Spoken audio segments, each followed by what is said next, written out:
Hello प्यारो बच्चों, कैसे हो? ठीक हो? आज हम केमिस्ट्री की अपनी 4th क्लास करेंगे। हम 3 क्लास इसकी कंप्लीट कर चुके हैं। तीसरी क्लास में हम मैटर के क्या पढ़ रहे थे? क्लासिफिकेशन पढ़ रहे थे। उसमें हमने क्लासिफिकेशन में मैटर को 2 पार्ट में डिवाइड कर लिया था, एक तो फिजिकली, एक केमिकली। फिजिकली में हमने मैटर को 5 पार्ट में डिवाइड कर लिया था। केमिकली में हमने 2 पार्ट में डिवाइड करा था, एक तो प्योर स्टेट, एक मिक्सचर। प्योर स्टेट में भी हमने मैटर को हमने 2 पार्ट में डिवाइड कर लिया था। एक तो हमारे पास एलिमेंट था, एक हमारे पास कंपाउंड था। एलिमेंट को कहते हैं हम तत्व, कंपाउंड को कहते हैं यौगिक। हम सबसे पहले डिस्कस कर रहे थे एलिमेंट की हमने डेफिनेशन कर ली थी। फिर एलिमेंट को भी हमने कितने पार्ट में डिवाइड कर लिया था? 3 पार्ट में डिवाइड कर लिया था, एक तो मेटल, एक नॉन मेटल, एक मेटालॉइड। हमने कल मेटल के बारे में पढ़ा था, उसकी डेफिनेशन पढ़ी थी, उसके कुछ गुणधर्म पढ़े थे। आज और हम उसके कुछ गुणधर्म पढ़ेंगे मेटल की क्या पढ़ेंगे? प्रॉपर्टीज ऑफ मेटल, धातु के गुणधर्म। धातु गुणधर्म हम क्या पढ़ेंगे? धातु के गुणधर्म पढ़ेंगे। पहला गुणधर्म इसी में ही पढ़ेंगे अभी आज। मेटल क्या होते हैं? हमारे पास सॉलिड अवस्था में होते हैं। मेटल किस में होते हैं? सॉलिड मतलब मेटल क्या होते हैं? सॉलिड होते हैं, मतलब ठोस अवस्था में होते हैं। किस में होते हैं मेटल? ठोस अवस्था में। जैसे आयरन ले लेते हैं, आयरन हमारे पास क्या होता है? ठोस होता है। क्या होता है हमारे पास? ठोस होता है। ठोस अवस्था में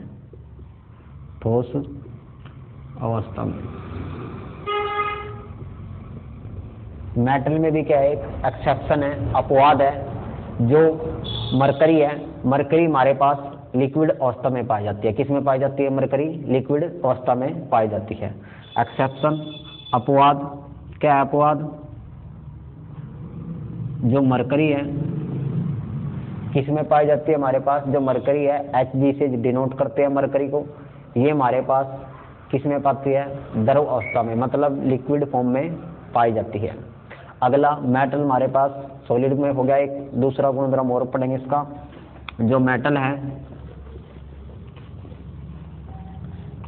मेटल क्या होते हैं? हार्ड होते हैं। क्या होते हैं? मेटल हार्ड होते हैं। मेटल आर हार्ड, मतलब कठोर होते हैं। जैसे हमारे पास आयरन ले लेते हैं। आयरन हमारे पास क्या होता है? कठोर होता है। क्या होता है? कठोर होता है। ठीक है, तो मेटल धातु आर क्या होते हैं? कठोर। धातु क्या होते हैं? कठोर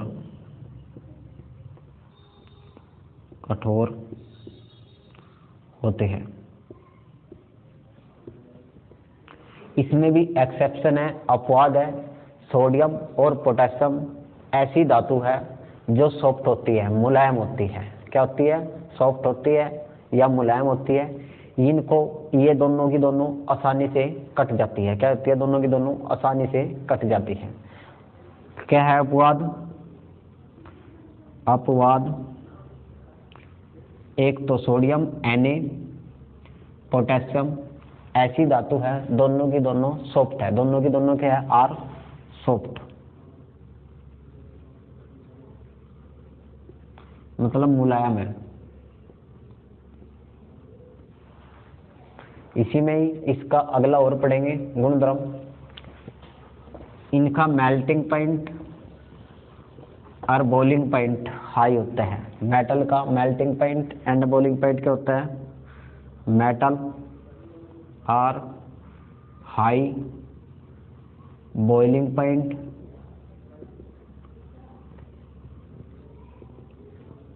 and high melting point.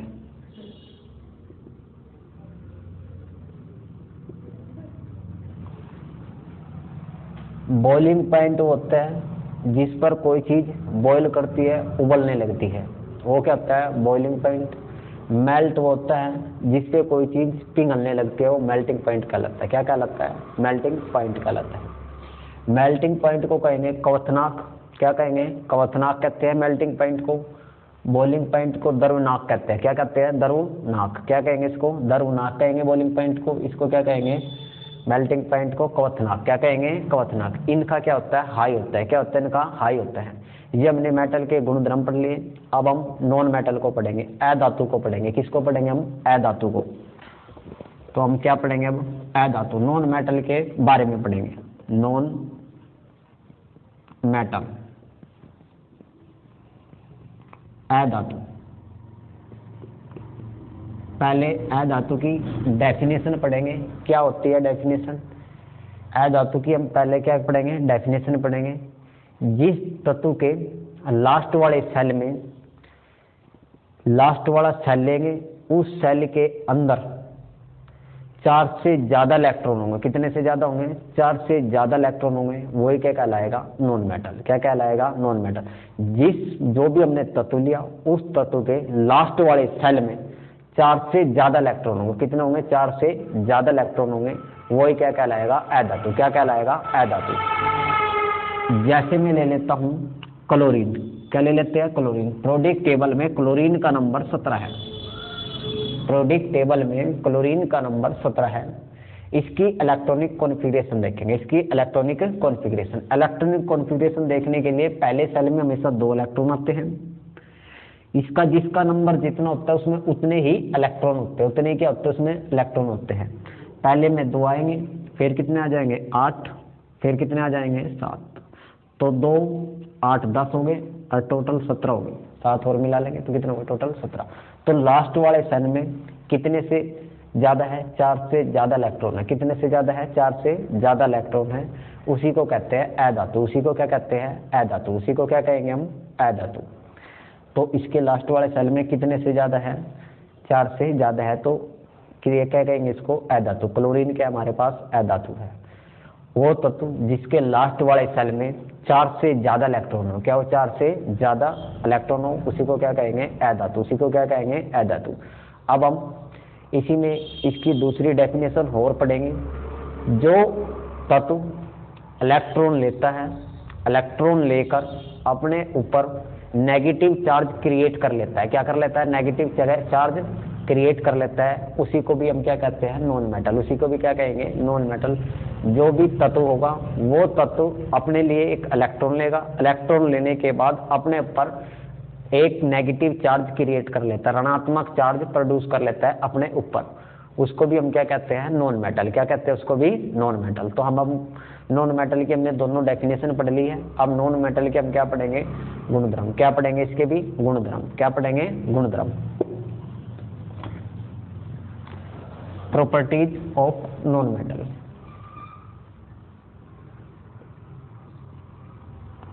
Properties of non metal.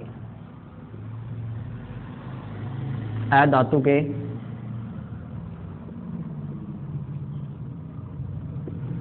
गुणधर्म। सबसे पहले हम अधातु का गुणधर्म पढ़ेंगे। जो नॉन मेटल है वे ब्राइटल होकर है, मतलब ब्राइटल का मतलब है भंगुर होते हैं, उन पे थोड़ा सा भी प्रेशर लगाए, प्रेशर लगाने के बाद वे क्या होते हैं, नॉन मेटल चूरम चूर हो जाते हैं, छोटे छोटे कणों में डिवाइड हो जाते हैं। तो ये क्या होते हैं, ब्राइटल होते हैं। क्या होते हैं ये, ब्राइटल। सबसे पहला गुण क्या है, non metal are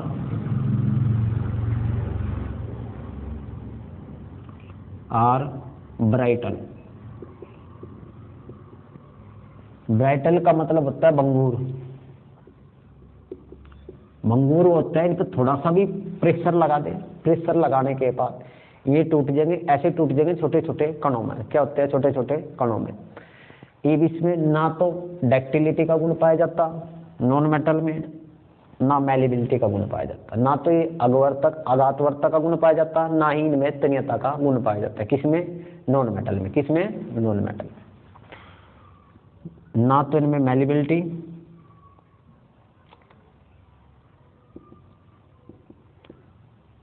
and ductility.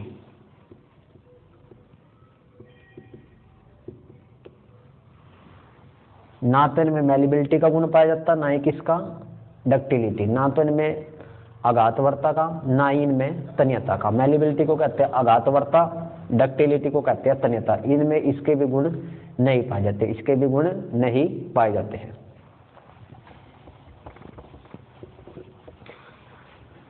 Non metal की चमक नहीं होती। नॉन मेटल में भी क्या चमक नहीं होती। जो नॉन मेटल है उनमें क्या नहीं होती, चमक नहीं होती। नॉन मेटल में क्या नहीं होगी, चमक नहीं होती। लिखो, नॉन मेटल में अधातु में चमक नहीं होती।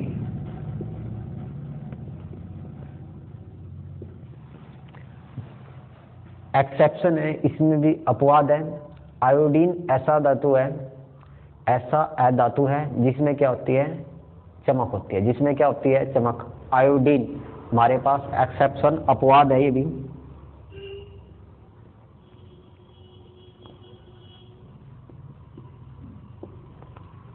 आयोडीन एक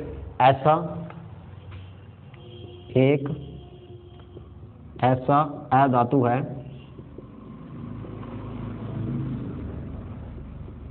जिसमें चमक होती है।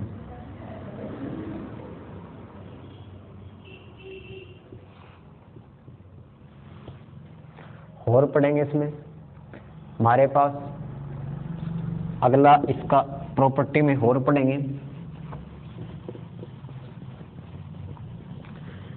अधातु ऊष्मा के कुचालक है। क्या ये इनमें से ऊष्मा पास नहीं करती, ना ही इनमें से इलेक्ट्रिसिटी पास करती। ना ही क्या करती, इनमें से जो इलेक्ट्रिसिटी के भी क्या है कुचालक माने जाते हैं, बेड कंडक्टर माने जाते हैं। किसके, इलेक्ट्रिसिटी के। कौन, नॉन मेटल। कौन, non metal.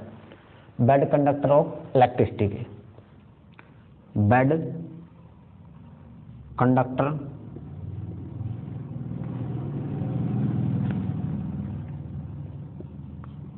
Bad conductor of electricity.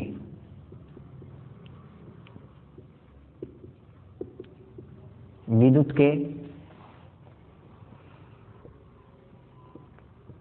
के कुचालक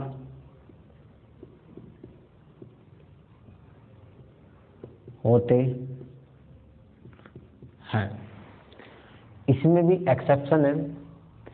जो ग्रेफाइट है हमारे पास, वो क्या होता है, इलेक्ट्रिसिटी का सुचालक माना जाता है। इलेक्ट्रिसिटी का क्या माना जाता है, सुचालक माना जाता है। क्या है, जो ग्रेफाइट है, ग्रेफाइट क्या हमारे पास नॉन मेटल होते हुए भी क्या माना जाता है, वो इलेक्ट्रिसिटी का क्या माना जाएगा, जो इलेक्ट्रिसिटी है उसका क्या माना जाता है, सुचालक माना जाता है। उसका क्या है, गुड कंडक्टर माना जाता है। एक्सेप्शन, अपवाद।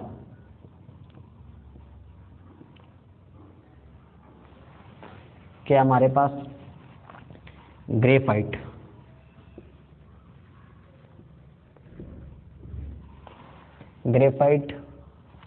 Are good conductor of electricity.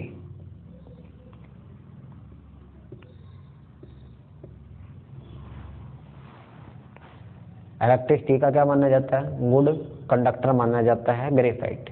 Graphite की स्ट्रक्चर पूछी जाती है कितने डायमेंशनल में होती है, तो जो इसकी स्ट्रक्चर होती है वो 2 डायमेंशनल में होती है। कितने में होती है, 2 डायमेंशनल में। 2 डायमेंशनल में ग्रेफाइट की स्ट्रक्चर होती है। क्या होती है, ग्रेफाइट की स्ट्रक्चर होती है।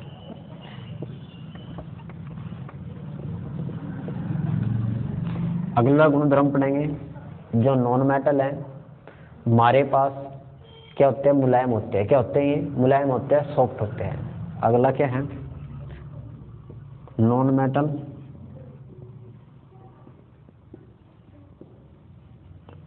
और सॉफ्ट। सॉफ्ट का मतलब मुलायम होते हैं। क्या होते हैं, नॉन मेटल, सॉफ्ट होते हैं। जैसे हाइड्रोजन, हाइड्रोजन भी हमारे पास क्या है, नॉन मेटल है। हाइड्रोजन भी क्या है, नॉन मेटल है। और ऑक्सीजन होगा, फ्लोरीन होगा, ये सारे के साथ, क्लोरीन हो गए, ये सारे के सारे हमारे पास क्या है, नॉन मेटल। क्या हमारे पास, ये नॉन मेटल, मुलायम होते हैं। सॉफ्ट का मतलब होगा मुलायम हो गए। इसी में भी एक एक्सेप्शन है, जो डायमंड है। डायमंड हमारे पास नॉन मेटल होते हुए भी वो क्या होता है, कठोर होता है। क्या होता है, वो कठोर होता है। अपवाद डायमंड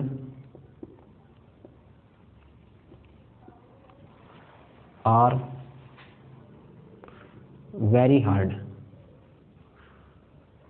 प्रकृति में सबसे ज्यादा कठोर पदार्थ कौन सा माना जाता है, डायमंड को ही माना जाता है। क्या माना जाता है, डायमंड को।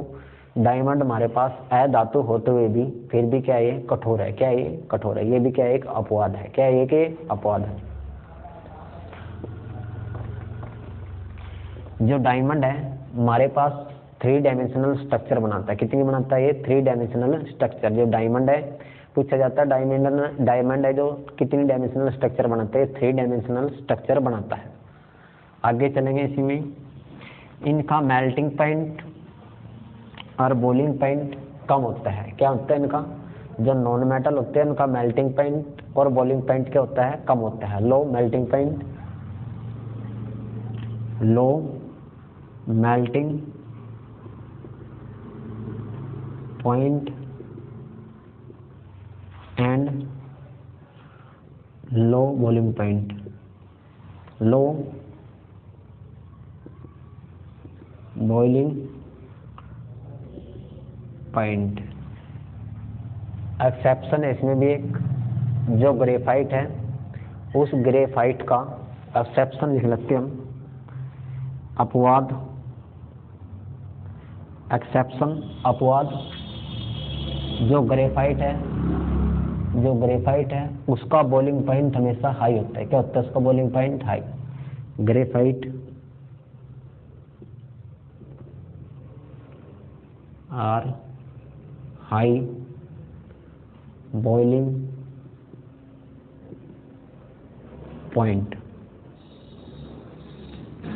इनका बॉइलिंग पॉइंट क्या होता है, द्रवनाक क्या होता है इनका, हाई होता है। क्या होता है इनका, द्रवनाक हाई होता है।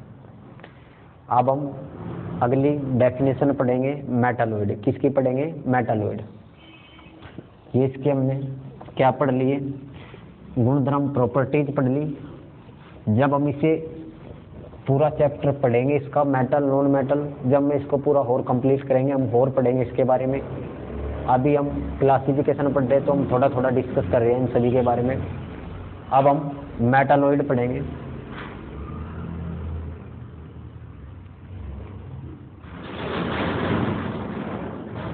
मेटालॉइड को कहेंगे, हमारे पास जो मेटालॉइड है उसे कहते हैं उपधातु। क्या कहेंगे, या इसी का दूसरा नाम है सेमी कंडक्टर। क्या कहेंगे इसको, सेमी कंडक्टर। अर्ध चालकता। क्या कहेंगे इसको, अर्ध चालकता। अर्ध चालक क्या कहेंगे इसको, अर्ध। वो तत्व जो मेटल और नॉन मेटल दोनों के गुणधर्म को प्रदर्शित करता है उसी को क्या कहेंगे, मेटालॉइड। क्या कहेंगे इसको, मेटालॉइड कहेंगे। जो मेटल और नॉन मेटल दोनों के गुणधर्म को प्रदर्शित करता है या दोनों के प्रॉपर्टीज को फॉलो करता है उसी को क्या कहते हैं, मेटालॉइड। जिस तत्व के लास्ट वाले सेल में 4 इलेक्ट्रॉन होंगे वो भी किसका काम करेगा, मेटालॉइड का काम करेगा। किसका काम करेगा, वो मेटालॉइड का काम करेगा। तो हमारे पास मेटालॉइड कौन कौन से होते हैं, एक तो बोरॉन, एक सिलिकॉन, एक germanium, arsenic, AS, antimony Hb। ठीक है बेटा, ये हमारे पास क्या होते हैं, एंटीमनी होगा, पोलिनियम होगा, ठीक है बेटा, टेलिनियम होगा। ये हमारे पास क्या है, सेमीकंडक्टर होते हैं। तो पूछ लेते हैं, 4 ऑप्शन दे देगा, 4 ऑप्शन में जो पूछ लेगा कौन सा इनमें से सेमीकंडक्टर है। तो हमारे पास सेमीकंडक्टर होते हैं। एक तो सिलिकॉन, एक जर्मेनियम, एक एंटीमनी, ठीक है बेटा, आर्सेनिक, पोलिनियम और हमारे पास टेरिलियम, ये सारे के सारे हमारे पास क्या होते हैं, अर्धचालक होते हैं। क्या होते हैं हमारे पास, अर्धचालक होते हैं। हमने तत्व के तीनों पार्ट को पढ़ लिया है।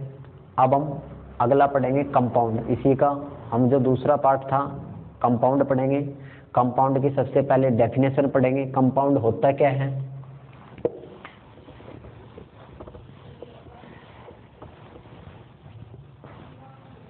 कंपाउंड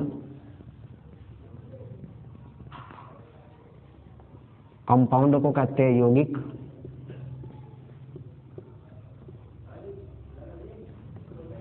जैसे मैंने एक कंटेनर ले लिया, कोई भी कंटेनर लो या बीकर लो, इसमें क्या करेंगे, दो या दो से अधिक तत्व लेंगे।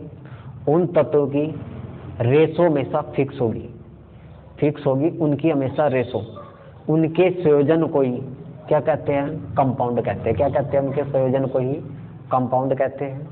जो कोई कंटेनर लेंगे, उस कंटेनर के अंदर दो या दो से अधिक तत्व लेंगे, उन तत्वों की रेशो क्या होगी, फिक्स होगी। उनकी रेशो क्या होगी, फिक्स होगी। फिक्स रेशो होने के बाद उनका आपस में संयोजन होगा। संयोजन होने के बाद जो भी हमारे पास कंपाउंड बनेगा उसे कहते हैं कंपाउंड युग। उसे क्या कह देंगे, जो भी यौगिक बनेगा उसे क्या कह देंगे हम, कंपाउंड। क्या कह देंगे उसको, कंपाउंड कह देंगे। इसको हम साधारण विधि से अलग नहीं कर सकते। साधारण विधि से क्या नहीं कर सकते, इसको अलग नहीं कर सकते। इसके लिए हमें रासायनिक विधि अप्लाई करनी पड़ती है। जैसे हम एक कंटेनर के अंदर दो तत्व तो मैंने ले लिए हाइड्रोजन के, और एक तत्व ले लिया मैंने ऑक्सीजन का।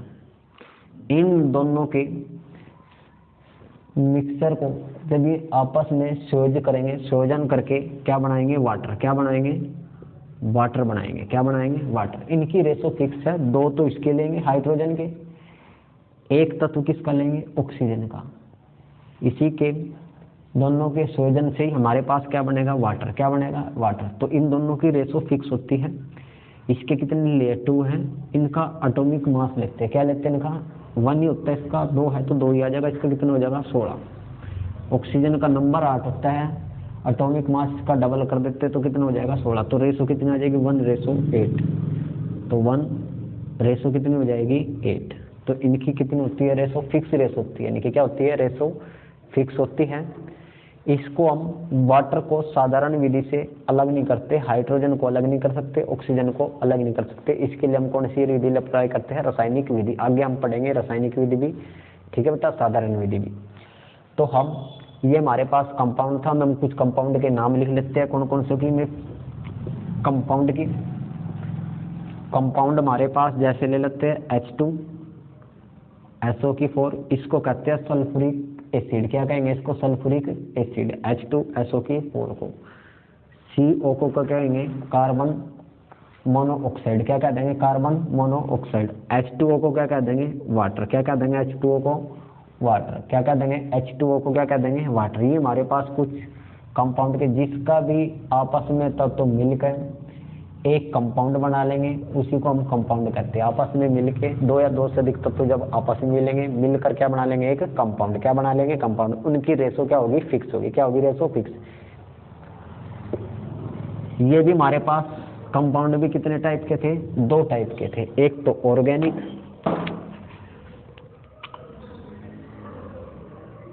एक तो ऑर्गेनिक कंपाउंड,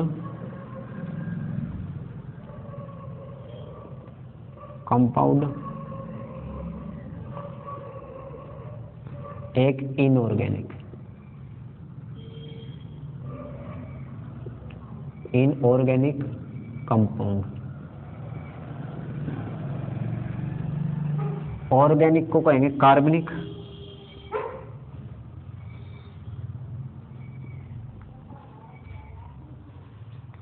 यौगिक इसको कहेंगे अकार्बनिक यौगिक।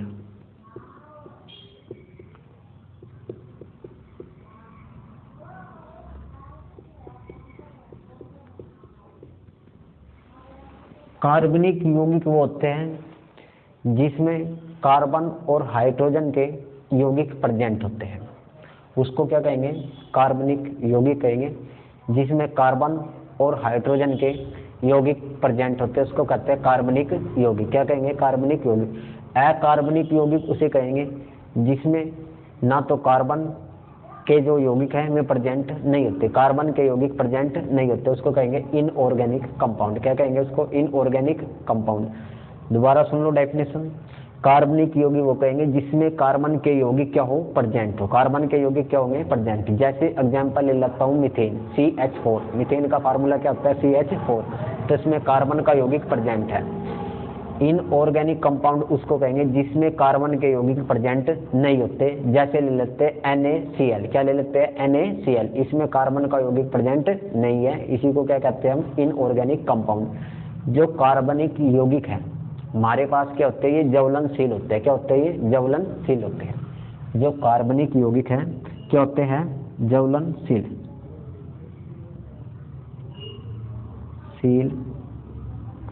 होते हैं। ये क्या करते हैं? ज्वलनशील हैं, मतलब जलने में सहायक है, जल जाते हैं। ये हमारे पास इलेक्ट्रिसिटी के क्या है? विद्युत के क्या माने जाते हैं? कुचालक माने जाते हैं। विद्युत के क्या माने जाते हैं? विद्युत के कुचालक। कुचालक होते हैं।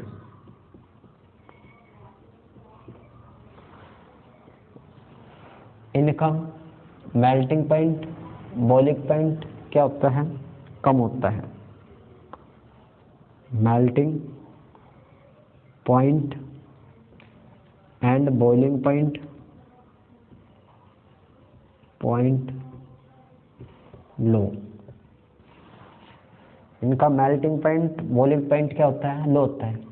ये जल में घुलकर आयनीकृत नहीं होते, मतलब आयन नहीं देते। जब भी इनको जल में घोला जाता है ये हमें आयन नहीं देंगे, आयंस नहीं देते। जब इनको जल में घोला जाता है तो ये आयनीकृत नहीं होते। जब इनको जल में घोल लेंगे तो आयनीकृत नहीं होंगे। इनऑर्गेनिक के बारे में पढ़ना। ये क्या होते हैं? ज्वलनशील थे हमारे पास कार्बन की, होंगे अज्वलनशील होंगे। क्या होंगे? अज्वलनशील होंगे।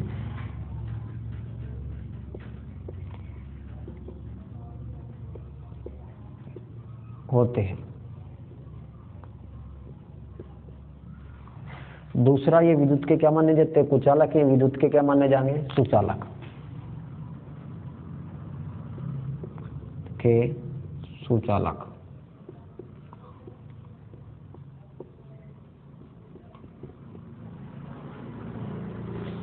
इनका मेल्टिंग पॉइंट, बॉइलिंग पॉइंट लो था। इनका मेल्टिंग पॉइंट, बॉइलिंग पॉइंट क्या हो जाएगा? हाई हो जाएगा। इनका मेल्टिंग पॉइंट, बॉइलिंग पॉइंट क्या हो जाता है? हाई हो जाता है। जब इनको जल में घोलते हैं ये आयनीकृत नहीं होते। ये जब जल में घोल लेंगे तो हमें क्या देंगे? H ion. क्या देंगे? इनऑर्गेनिक H आयन देते हैं। क्या देते हैं? H आयन देते हैं जब इनको हम किस में घोलते हैं? जल में घोलते हैं। आज की क्लास हम यहीं पे समाप्त करेंगे।